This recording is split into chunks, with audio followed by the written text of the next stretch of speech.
Pelik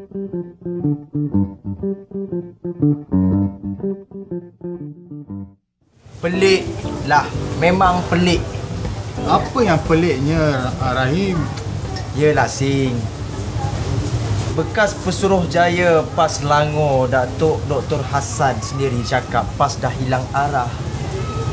Tahu tak apa makna yang dia cakap macam tu? Tak tahu. Maknanya kepala dia dah tak betul. Kepala? Kepala maksud si Rahim tu tadi adalah ketua atau pemimpin. Kalau pemimpin dah tak betul, orang yang ikut bertambah tak betul lah. Semuanya sesat. Jadi lintang bugang. Betul tak cakap aku, teman? Tak tahulah Pak Haji.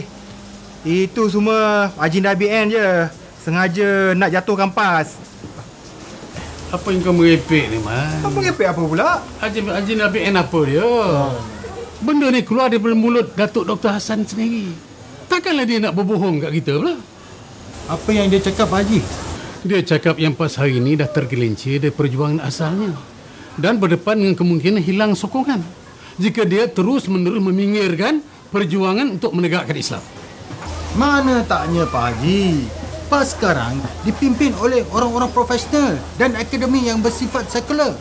Bukan macam PAS dulu dipimpin oleh ulama-ulama yang ada power punya. Mana Datuk Hassan tak bengang? Yelah Sing, PAS ni ialah Parti Perjuangkan Islam. Tapi sekarang ni dah terbalik.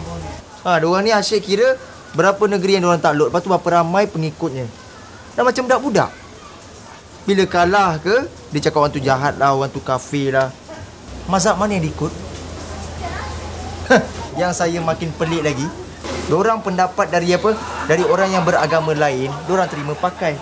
Tapi bila pendapat orang Islam, iaitu ahli parti mereka, iaitu Datuk Dr. Hassan, diorang tolak mentah-mentah. Tak hilang akal tu. Sebab tak ada akal lah dia buat macam tu.